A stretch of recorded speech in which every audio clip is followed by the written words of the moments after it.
The numbers told the story. They always do. It's one of those idiots who believe in analytics. This is a numbers game with Gill Alexander on VSiN. Good Wednesday morning to you. It is a numbers game at VSiN, the sports betting network, VSiN.com, Game Plus, iHeartRadio, YouTube TV. Too many ways to get us. I think I named them all, though. Whichever way you do, we appreciate it. It's Gill Alexander. It's Kelley Bydlon. To my left, to your right. How you doing, Kelley? I'm doing well, except you got me fired up pre-show, talking about Danny Green stories. Danny Green with a great guest appearance on the VSiN Morning Line here this morning. And I reminded you of a primetime action classic night where MGM posted a bad prop on Danny Green. Yes, really bad. You, being the exploiter that you are, correctly tried to exploit it. What was it, over something? It was I think it was like 13.5 points was his real line. They forgot the one, and it was like 3.5. And so it came, and so there was a 3-pointer, I remember the second half, that went halfway down and bounced up. And that would have been my first question to Danny Green. I would have been like, do you remember this one time you had this shot that went halfway down? Yeah, Kelley lost on that. That was awesome. Oh, it was a rough night. That's great. Anyway, Danny Green was on the money line, the morning line this morning, so good on them for having him on. We have quite the show. Mark Borchard to talk Major League Baseball postseason. What a quadruple header that was yesterday. We have another quadruple header today, baby. This is great.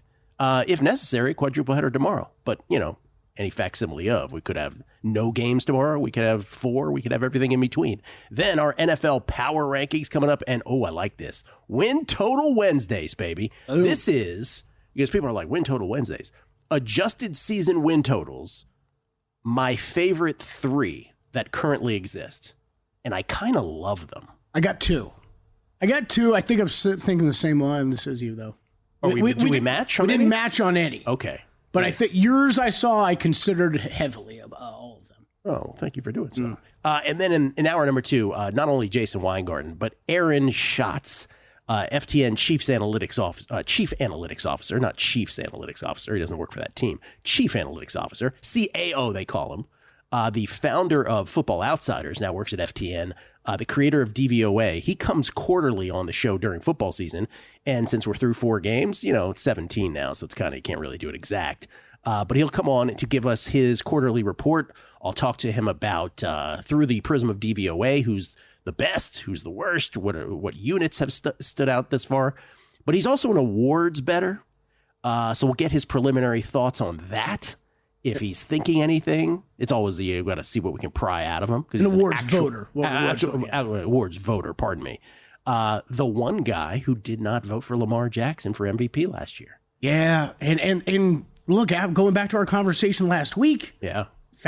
We got to ask about comeback player of the year, and now the voters are talking about it. Got to ask about comeback player of the year. And then also he had some preseason thoughts on this show that so far look pretty good. We'll get to those as well with Aaron.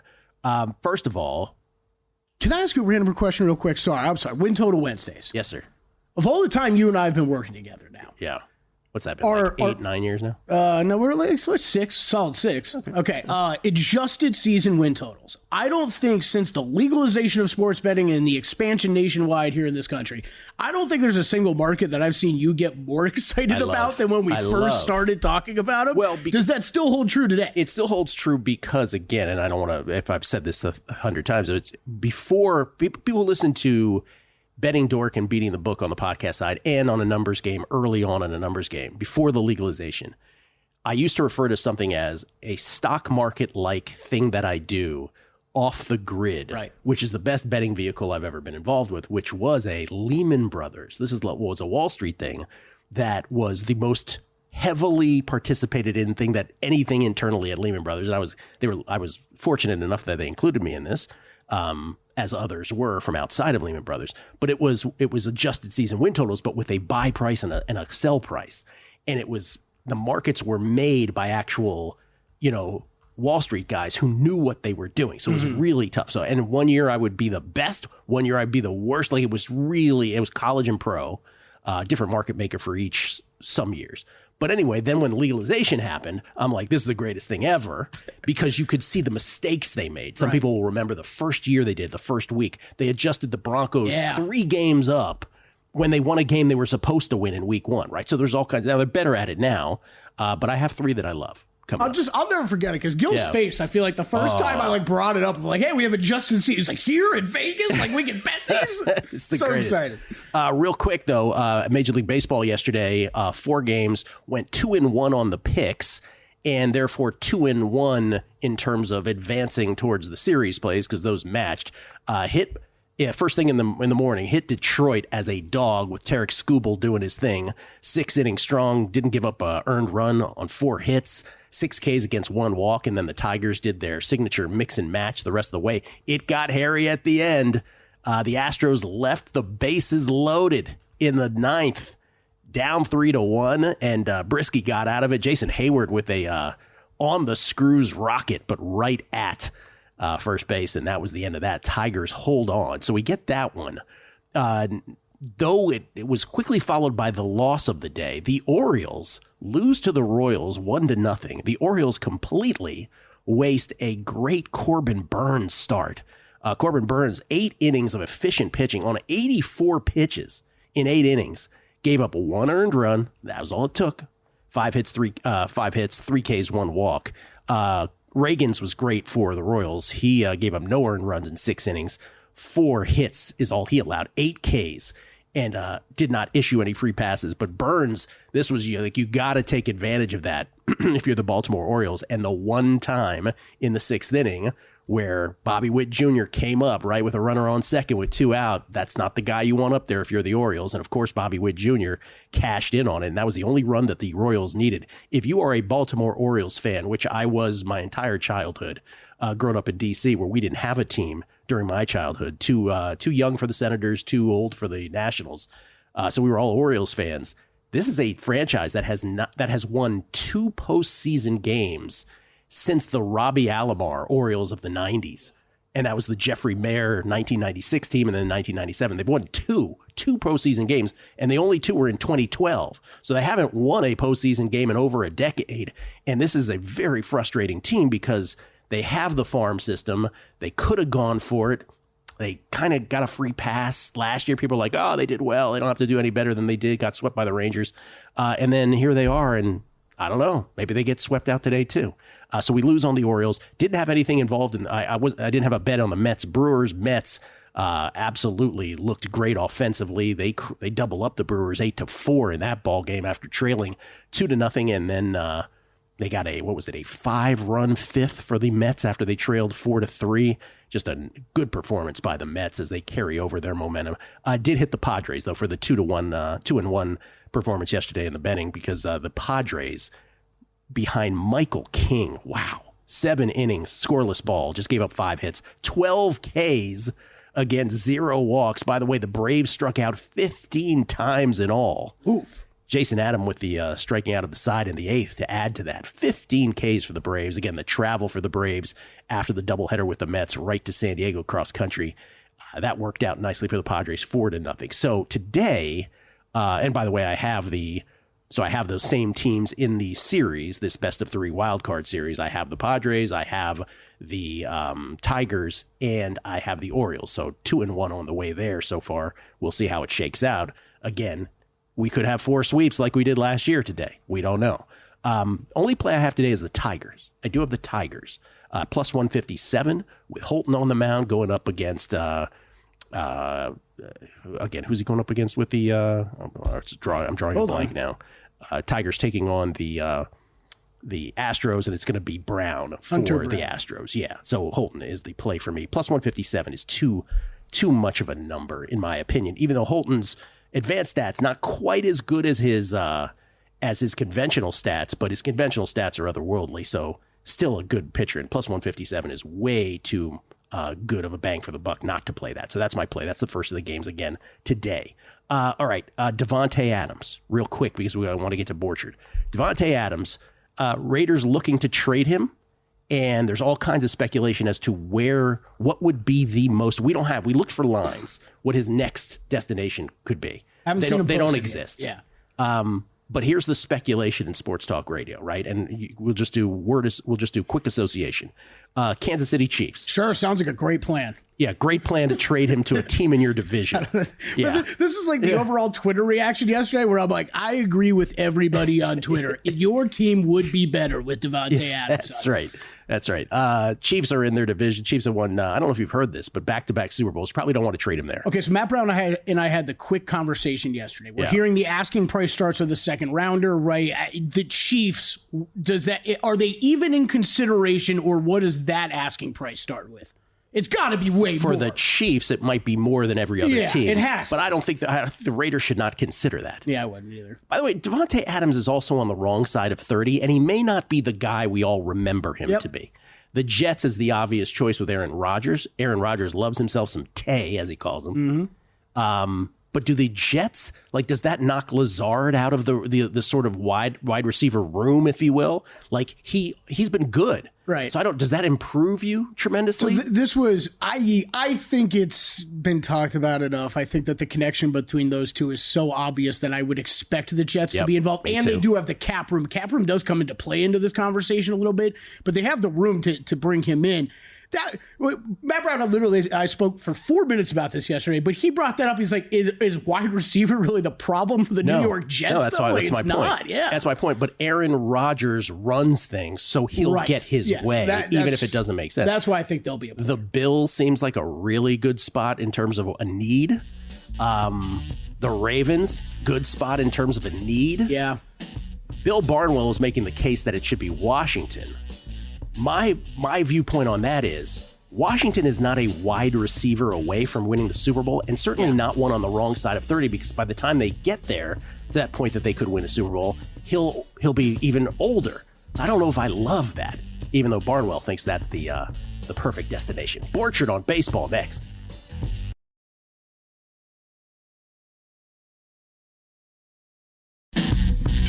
A numbers game on VSiN, the Sports Betting Network. Are you the type of player who's looking to get down $10,000 or more on an NFL line at the best price in the market? Even if it's 9 large, I think you qualify here. Or perhaps you're looking to get your in-game play instantly accepted. Introducing Sport Trade, the app that's going to change sports betting. Minus 104 lines instead of the typical minus 110. Instant in-game betting and a concierge player service. Sport Trade, perfect for those who want a premium betting experience, and it is premium. Live in New Jersey, Colorado, Iowa, and Arizona already. Arizona's loving it. Virginia coming in a couple weeks. Download Sport Trade. Use code VSIN to earn 10% cash back on each wager in your first week. Terms apply. Got to be 21 years or older to play. If you or someone you know has a gambling problem and wants help, call or text 1-800-GAMBLER. It's Gill Alexander. It's Kelley Bydlon. This is a numbers game. Un juego de números.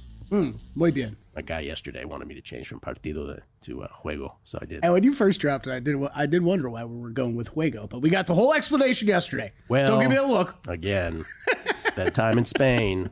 They used to use partido for everything, but he explained to me, he goes, it's more a match than a game. So he's right. So stick to tennis. Un juego. Yeah, if it's in about your lane, tennis, Gill. It's un partido. By the way, these times for these matches in all over Asia, they happen. It's the oddest thing from the Pacific time zone, because usually I'll put out my plays at night, but it's not like Australia where it's in the middle of the night, right? It's just after I would put them out normally, so I have to redo the timing on when I put these out. It's very awkward otherwise. And then it's awkward just in general. Alcaraz taking on Sinner in the middle of on a Tuesday, Wednesday. Just saying, I walked in this morning. Yeah. It's like 5:45, and I look up at the big screen with the Alcaraz holding a huge gold cup or whatever, and I'm like, oh, okay, yeah. Like Drew said yesterday, I guess missed that one. What did he win? Wimbledon? No, no, not quite. No. Not quite. Exactly. We get tweets at Beating the Book. Always appreciate the feedback. This is from our guy, Buddhist Man. He said, his win total Wednesday, this is awesome, is win total Wednesday bumping Sean or no Sean to Friday. Now, what he means by that is, so we have this segment on Friday, there Are were We pictures Sure? Involved, yeah. We have this segment on Friday called Are We Sure? Are we sure about things in the NFL and or beyond? And Kelley, I joke, keeps trying to cannibalize it with a segment in the middle of the week. What have we used so far? What have you come up with? Shot or no shot? Shot or no shot? There was the one we forgot about the week before, which I'm blanking on right now. Thing or not a thing, or what was it? No, thing or not a thing. I'll have to look back, yeah. But anyway, no, so Buddhist Man says Sean or no Sean, meaning the great tribute to no Sean Moreno. This is from the Numb Guys. Said, can you ask Aaron if Jaden Daniels is a play for MVP? Suppose he extrapolates his current numbers over the next 13 weeks. I will ask him. I have a lot to ask Aaron. I got to take down notes on what I got to ask him coming up at the top of the hour. This is from Brian Schaefer. Gill, I believe the Orioles are the worst playoff team out of all of them. No starting pitching and a bad bullpen. A recipe for a short postseason. Man, I really mean this about this franchise. I don't think I made enough of this. The thing about, like, you have a window in every sport. And in baseball, right, the Astros perfected the tank for a few years and then load up, and then the Astros are a fixture. They're like furniture in the postseason. You can't get them out of the room, right? They're always there. The Orioles did the same thing, and the Orioles endured so many bad years. The Orioles were a phenomenal franchise in the 70s and early 80s, 60s, 70s, and early 80s. There was something called the Orioles way. Like, they were one of baseball's marquee franchises. They won 3 World Series from 1966. They won 66, 79, 83. But this current iteration of the Orioles, this generation, only knew losing records. And then they built up this amazing farm system. They tried to mimic what the Astros did. And last year, they overperformed according to expectation. They got to the playoffs. Again, they got swept by the Rangers, and everybody kind of like let it go. And then the Rangers won it all, so you were more easily swept under the carpet on that.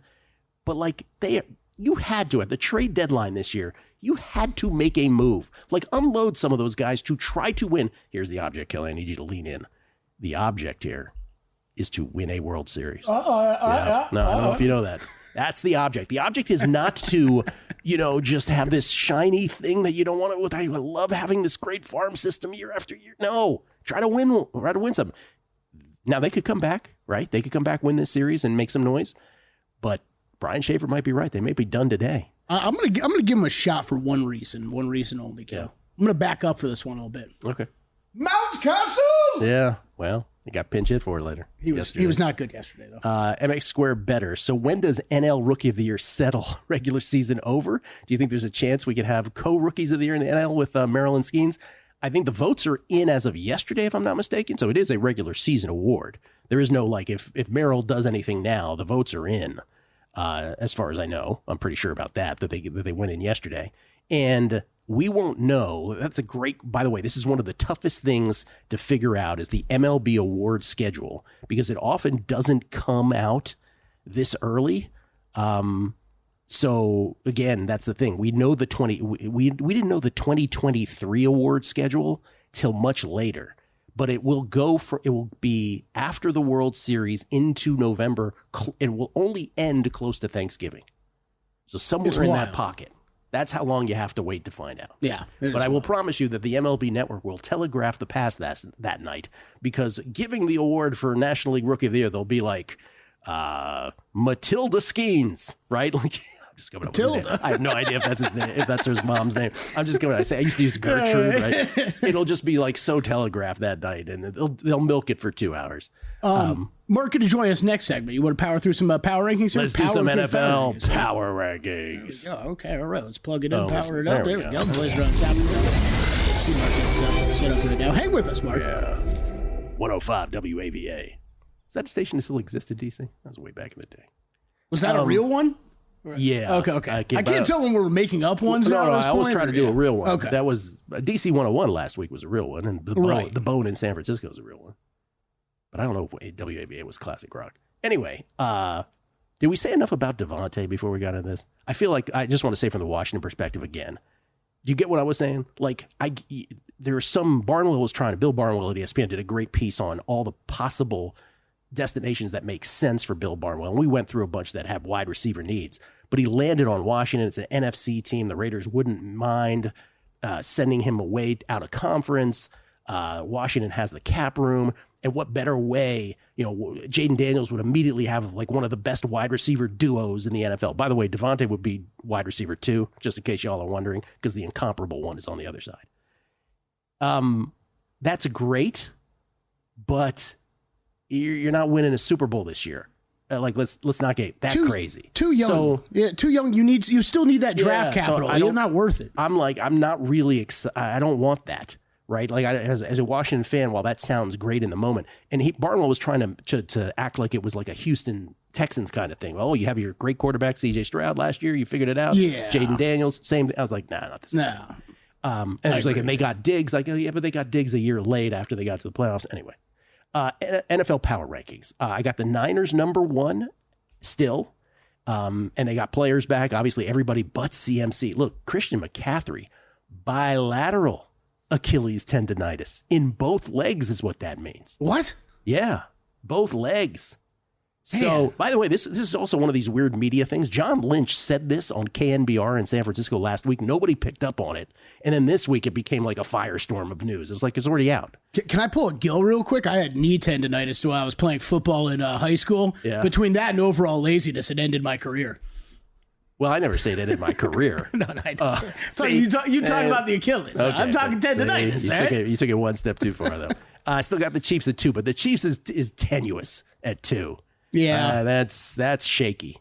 Even though, again, Mahomes is the NFL system hacked all of this. The Ravens remain at 3. This is why we do power rankings. Again, everyone was down on the Ravens. I never wavered from them. I still think they're the 3rd best team in football. I got the Lions at 4. The Vikings are my 5. I can't wait to find out what Aaron Schatz's DVOA is on some of this stuff. The Texans remain at 6 for me. The Packers remain at 7, even in defeat this past week. I got the Seahawks at 8 now after that loss to the Lions. Again, I feel better about them in a loss than I did with them 3-0. And I got the Mike McDonald Coach of the Year tickets. Bills remain at 9, and the Jets fall to 10. This is where I love these weeks when we do power rankings, because you see all the blue on Gill's graphic where it just means nothing's really moved a whole lot. Yeah. And then we go to mine where there's not much blue at all because there's a whole lot of green and red happening with some movers here. Okay, yeah, you start to see things my way. I'm going to start at the top this time. I went Niners up to 1, Chiefs to 2. But I'm kind of like, should they go back further? Kind of like you said, Gill, I think time will tell on that. I'm going to leave them at 2 right now. Lions up to 3. I do give them the slight edge over the Ravens. That was kind of, But you moved them both up. I was going back and forth on that, but moved them both up. Well, I think for both those teams, they've dropped back, moved up, dropped back the last couple of weeks for me. So Lions 3. Ravens 4. Bills, I'm going to hold on to at 5. I also don't think they're going to be very active after Devontae Adams. I actually think what they've got working right now on the ground game, it suits them pretty well. Texans up to 1. Those top 6 teams pretty solid for me. Eagles down to 7. Some question marks, but I'll give them an excuse with all the injuries to the big-time wide receivers out there. Vikings up 2 spots to 2. Seahawks stay at 9 for me. Packers up into a top 10 at number 10. Eagles were my 11. Yeah, Jets are probably down to my 11 now. All right. I know I promised Mark Borchard last segment. I lied. Now I will try to keep my promise. Mark Borchard on Major League Baseball next. A numbers game on VSiN, the sports betting network. A numbers game has a special offer this week only. You could score 40% off our football season special when you use promo code ANG. That's promo code ANG. Sign up now and get full VSiN Pro access to everything we do from now through the Super Bowl, including daily best bets with the leaderboard showcasing the top pros and their impressive ROI, 19 hours of live programming, proven betting systems, exclusive betting splits updated every 5 minutes with DraftKings odds. See where the money's moving. Save 40% off the football season special this week only when you sign up and use promo code ANG. As an A numbers game, Gill. Thank you. This offer expires October 7th, just 5 days away, so do not wait. Go to VSiN.com/subscribe to sign up now. That's VSIN.com/SUBSCRIBE. See what I did there? Yeah. So I could spend like all segment spelling things. And that's A numbers game, comma Gill, not ANGG, because that's not the promo code. Did I say that? No, I said that. A numbers game, Gill. Oh, right. Comma don't Gill. do that. Yeah, just ANG. Yeah. ANGG will not work. People typing, why doesn't this work? We get tweets at Beating the Book. Best listeners in the game. Always appreciate the feedback. This is from, this is really nice. This is about the Pete Rose segment yesterday. This is from Meow Self. The way Gill talks about the responsibility to curate culture and history. Listen to this one, Kelley. Almost objectively could be applied to many discussions taking place in the world beyond baseball. Yep. Society does a bad job taking this responsibility seriously. It's a very, very nice tweet. And from Kevin as well on the Pete Rose segment yesterday. This is like a plaque in a museum, this one. A strikingly articulate and nuanced summary of Pete Rose and Bonds and the Hall. Stands out in a really good way amongst all the other takes. Kudos to you, Gill. Put the betting talk aside. I think you have the best sports talk show going. How about that? Wow. What did we do to deserve that? My God, thank you so much. This is also from Kevin, who was born in 1916. Apparently so. This is, by the way, we say things, we don't know what's going to get reaction on this show. And I was making the joke about, don't forget the MLB Network will absolutely telegraph the pass, whoever does win Rookie of the Year, by who they think they're cleverly having, give out the award. Yeah. And it's always like Bryce Harper's mom. Oh, I guess Bryce Harper won this thing. So we had multiple people send out they all had the same idea on this. This is from Jason Stark. Hey, Gill, it better be Livy Dunn or MLB Network if it's Skeens.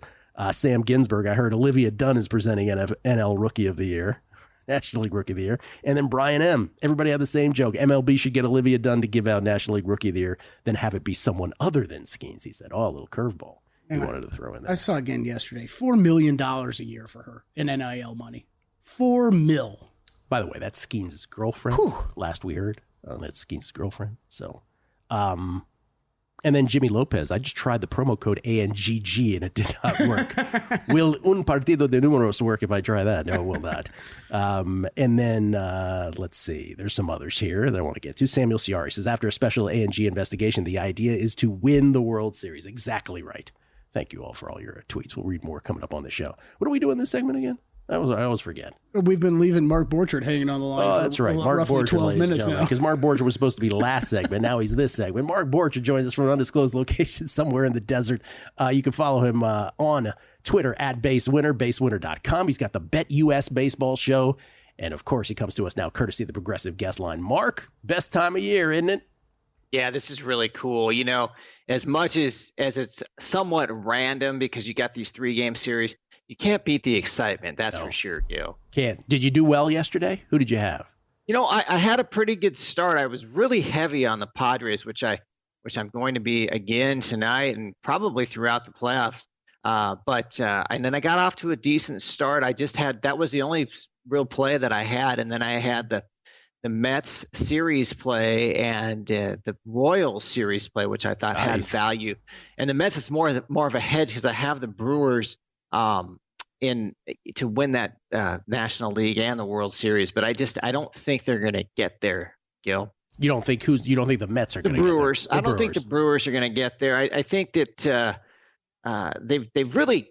The Brewers are kind of like that Air Supply song, making love out of nothing at all, and they really have. And I maybe they've have a little bit more than nothing, but like making love out of mid-level statistics, and that's what they've been doing. But they beat the Mets in must-win games over the weekend that the Mets had, so maybe that they'll surprise some people. But for today, one of the plays that I have is the Mets' first 5. I think it's pretty valuable at -104. I have it priced about -145. So that's one of my plays for the day.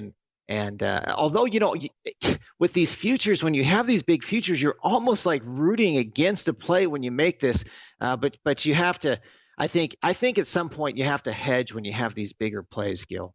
Yeah. By the way, Mark quoted Air Supply earlier. Guys, can we restore his street cred for a second? Can we do that? Noted lyricist, Mark Borchard. I'm laid back.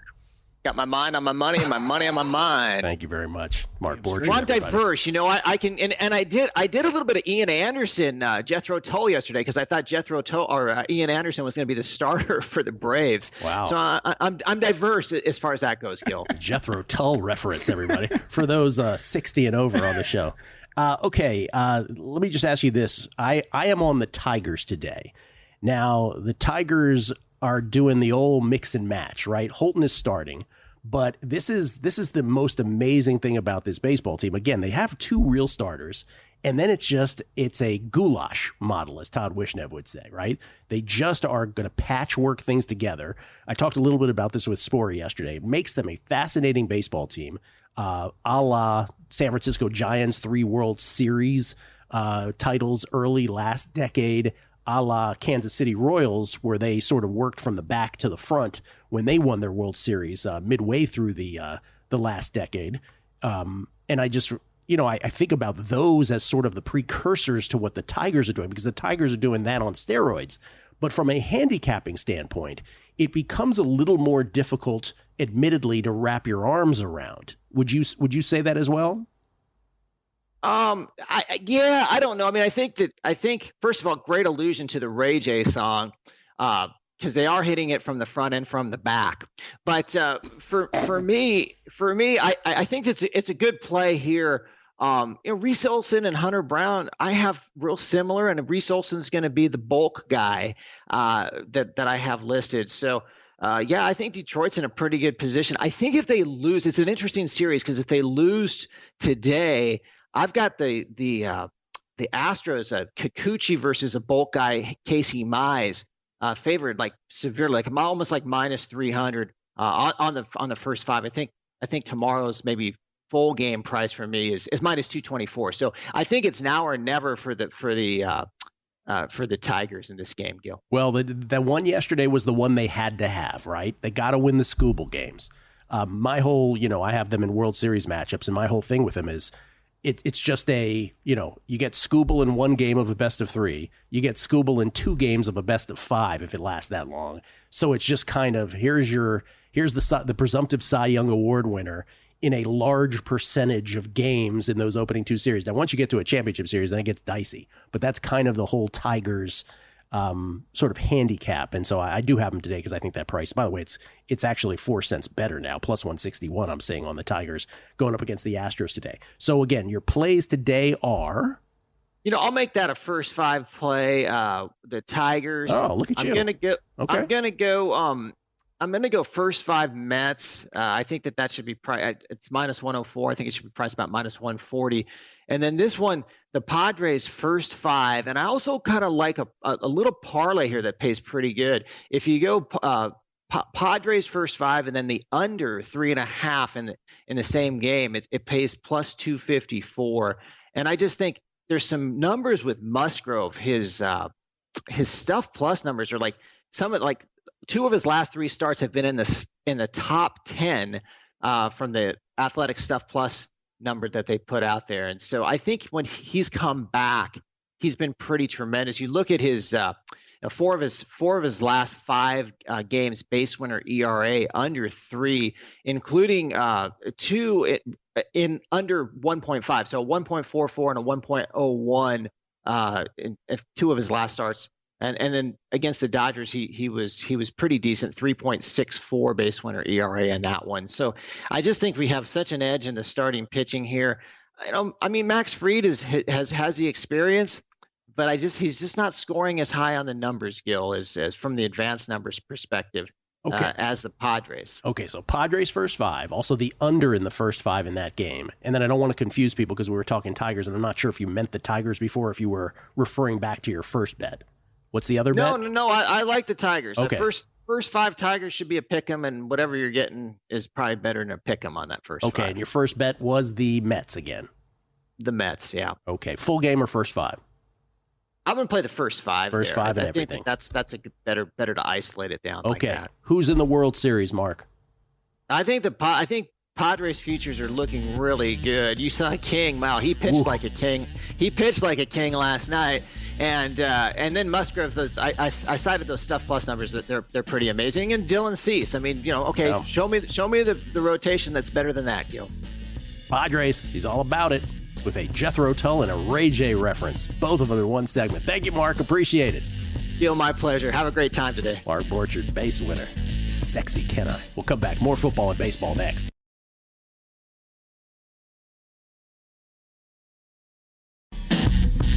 A numbers game on VSiN, the Sports Betting Network. Win Total Wednesdays returns for us this season, and while hitting every over might be hard, hiring Morgan & Morgan is easy. If you're ever injured, you can check out Morgan & Morgan. Morgan & Morgan is America's largest injury law firm. They have over 100 offices nationwide and more than 1,000 lawyers. Submitting an injury claim with Morgan & Morgan is so easy. If you're ever injured, you can check out Morgan & Morgan. Their fee is free unless they win. For more information, go to forthepeople.com/bestbets or dial pound law, that's pound 529 from your cell phone. That's forthepeople.com/bestbets or pound law, pound 529 from your cell. This is a paid advertisement. Kelley, I always love the adjusted season win totals in the National Football League. Today is no different. I think you waited the proper amount of time before we sort of revisited them.